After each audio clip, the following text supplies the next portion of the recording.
बताएंगे दोस्तों। प्रधानमंत्री नरेंद्र मोदी के ऊपर जमकर भड़के राहुल गांधी। कहा प्रधानमंत्री मेरी कॉपी करते हैं, जब से मैंने खटाखट करना शुरू करा है प्रधानमंत्री भी शुरू हो गए।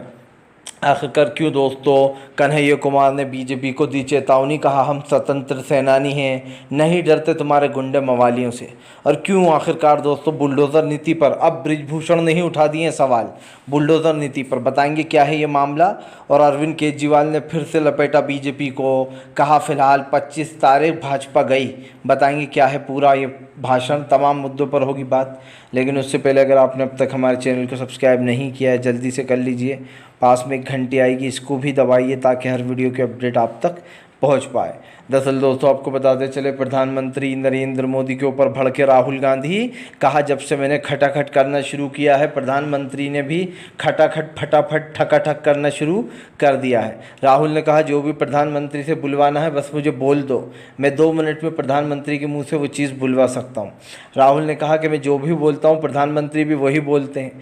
राहुल गांधी यही नहीं रुके, उन्होंने प्रधानमंत्री पर बड़ा आरोप लगाते हुए कहा कि फिलहाल प्रधानमंत्री से जब एक पत्रकार ने दोस्तों 20 सवाल में ये पूछ लिया, जबकि वो बीजेपी के ही पत्रकार थे सारे, नरेंद्र मोदी के ही चाहने वाले। और उसके बाद भी एक पत्रकार ने पूछ लिया दोस्तों कि देश में गरीबी बढ़ती चली जा रही है, अमीर और अमीर हो रहा है और गरीब होता चला जा रहा है, इसमें आपकी क्या राय है?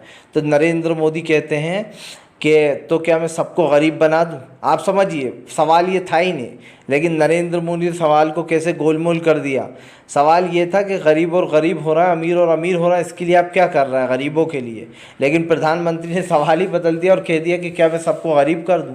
अरे आपसे ये कौन कह रहा है कि सबको गरीब कर दो? लेकिन जो गरीब है उसके लिए रोज़गार, महंगाई, गरीबी, इसको हटाने की बात करिए, रोज़गार दीजिए, ये बात थी दोस्तों वो। लेकिन यहाँ पर राहुल ने कहा कि प्रधानमंत्री ने पूरे सवाल को ही पलट दिया और प्रधानमंत्री में यह इतना दम नहीं है कि वो इस सवाल का जवाब दे सकें।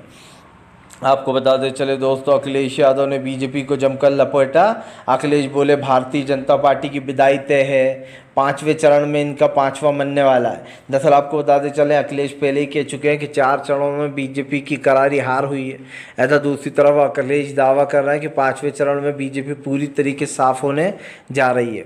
अखिलेश यादव ने दावा किया कि 5वें चरण में भारतीय जनता पार्टी का सफाया हो जाएगा।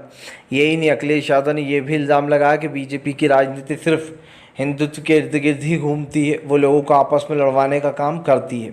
अखिलेश यादव ने कहा कि बीजेपी 5वें चरण में पस्त होने वाली है क्योंकि 4 चरण पहले ही इंडिया गठबंधन के पक्ष में है। अखिलेश ने यह भी दावा किया है कि फिलहाल ये सरकार जो है 4 जून को बदल जाएगी।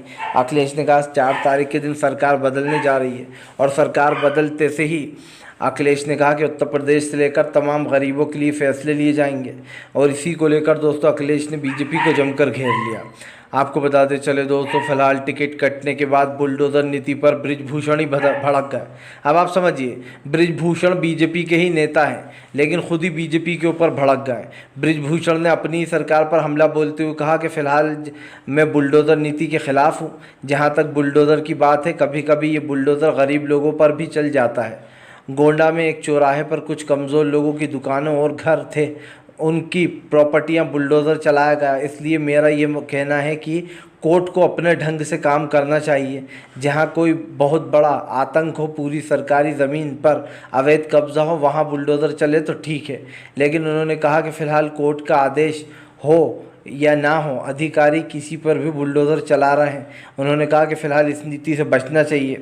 जबकि आपको बताते चले जो बृजभूषण सिंह है उनको बीजेपी ने टिकट दिया है, लेकिन अब की बात बृजभूषण को टिकट नहीं दिया गया। बृजभूषण के बेटे को टिकट मिला है, लेकिन योगी आदित्यनाथ के ऊपर बृजभूषण भड़के हुए हैं और बुलडोज़र नीति का एक तरीके से उन्होंने विरोध कर दिया। उनका कहना है कि बुलडोज़र नहीं चलना चाहिए क्योंकि बहुत सारे गरीब लोगों की दुकानों पर चला दिया जाता है और ये बुलडोज़र नीति गलत है। उन्होंने कहा कोर्ट को फैसला लेना चाहिए किसके घर पर बुलडोज़र चलेगा या किस पर नहीं। वैसे दोस्तों वैसे तो बीजेपी का ही एक तरीके से साथी है बृजभूषण, लेकिन बृजभूषण ने जो बात कही है वो ज़रूर सही है कि बुलडोज़र जो चलाए जाते हैं उस पर ज़रूर कोर्ट को ही फैसला लेना चाहिए। क्योंकि अगर एक तरीके देखा जाए दोस्तों तो कानून का काम कानून करे तो ठीक है, अगर कानून का काम आप और हम करने लगे तो वो गलत हो जाता है। और इसीलिए दोस्तों कोर्ट को इसमें दखल अंदाज़ी करना चाहिए, लेकिन कोर्ट कभी करता नहीं है। बुलडोज़र नीति किस तरीके से जहांगीरी में चलाया गया, जहांगीरिया में, वहाँ पर दिल्ली में, और भी कई ऐसी बड़ी जगह हैं जहाँ पर बेचारा गरीब बस्ती वालों को निकाल दिया जाता है। आपको बता दें चले दोस्तों, फिलहाल एक बार फिर से भारतीय जनता पार्टी के ऊपर भड़के केजरीवाल, कहा आ रहा हूँ आज 12 बजे, तैयार रहो। दरअसल आज केजरीवाल 12 बजे बीजेपी ऑफिस पहुँच गए हैं। केजरीवाल का कहना है कि हम सबको एक साथ ही गिरफ्तार कर लो, ये नाटक बंद करो। आपको बता दें केजरीवाल की राजनीति बड़ी ख़तरनाक मानी जाती है और आज केजरीवाल ने बीजेपी को लपेटे में ले लिया। केजरीवाल बीजेपी के यहाँ पर पहुँच गए अपने तमाम कार्यकर्ता और नेता के साथ। केजरीवाल का कहना है कि ईडी सीबीआई के ज़रिए विपक्ष को डराया जाता है। यही नहीं, अरविंद केजरीवाल ने बीजेपी पर यह भी आरोप लगाया कि अगर गिरफ्तार करना है तो सबको एक साथ ही कर ले, बीजेपी नाटक बंद कर दे। अरविंद केजरीवाल ने कहा कि फिलहाल भारतीय जनता पार्टी की असलियत जनता के सामने आ गई है। अकेले यही नहीं, यहाँ पर ये दावा भी कर दिया है जो है अरविंद केजरीवाल ने, उन्होंने बीजेपी को लपेटे में लेते हुए कहा कि बीजेपी के लोग बहुत नीच हैं, ये लोग गंध मचाए हुए हैं। उन्होंने कार की छत पर चढ़कर जो यहाँ पर माहौल खींच दिया, कहा 25 मई भाजपा गई, ये नारा भी दे डाला है 25 मई भाजपा गई, यानी कि दोस्तों 25 जो मई है उसमें 36 चरण का चुनाव होना है और 1 जून को 7वें चरण का चुनाव होगा और 4 जून को फैसला आएगा कि कौन जीत रहा है ये चुनाव। लेकिन उससे पहले ही अरविंद केजरीवाल ने बीजेपी की विदाई कर दी है। केजरीवाल का कहना है कि बीजेपी सत्ता से जा रही है, 25 मई भाजपा की विदाई है, उनका कहना है। आपको बताते चले अरविंद केजरीवाल के ऊपर जो भी कार्रवाइयाँ हुई हैं उसको लेकर केजरीवाल भड़के हुए हैं और उन्होंने बीजेपी को जमकर लपेटे में भी लिया है।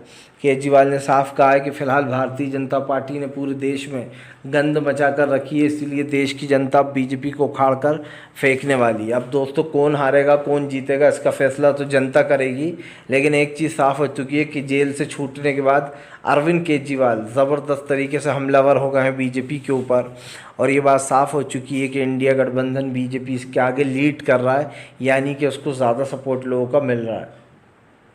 आपको बता दें चले दोस्तों, कन्हैया कुमार ने मनोज तिवारी के गुंडों पर निकाली भड़ास। कन्हैया कुमार बोले जितने गुंडे भेजना भेज दो, हम स्वतंत्र सेनानी हैं, आखिरी तक लड़ने वाले लोग।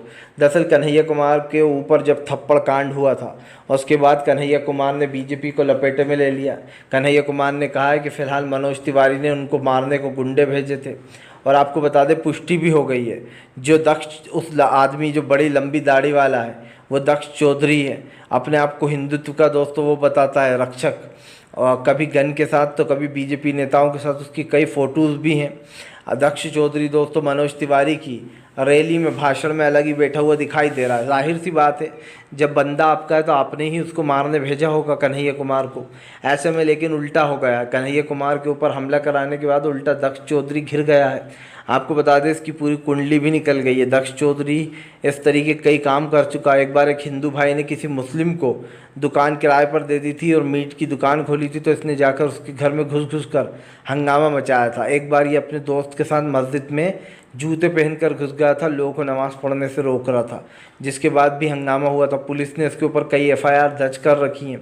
बताया जाता है दक्ष चौधरी नाम का ये व्यक्ति जो अपने आप को बीजेपी का कार्यकर्ता बताता है और हिंदू संरक्षक का नेता, इसके ऊपर कई मामले चल रहे हैं और एक तरीके से अपराधी है दोस्तों। तब आप समझ सकते हैं कि कन्हैया के ऊपर जिसने हाथ उठाया वो मनोज तिवारी का ही सपोर्टर है और मनोज तिवारी की रैली में इसका फ़ोटो भी आप देख सकते हैं। इधर मनोज तिवारी भाषण दे रहा है और इधर ये नीचे बैठा हुआ है। तो ये वीडियो फ़ोटोज़ वायरल होने के बाद लोग मनोज तिवारी को जमकर घेर रहे हैं, क्योंकि आपको बताते चले कन्हैया कुमार और मनोज तिवारी दोनों बिहारी हैं, भोजपुरी से आते हैं और ऐसे में दोस्तों अब कहीं ना कहीं इस मुकाबले में मनोज तिवारी बाहर हो चुके हैं। जिस दिन उन्होंने कन्हैया पर हमला करवाया जीत उसी दिन कन्हैया की हो गई थी दोस्तों, क्योंकि जब इंसान डर जाता है तभी वो ऐसी चीज़ें करता है। आपको बताते चले दोस्तों, फिलहाल भारतीय जनता पार्टी के ऊपर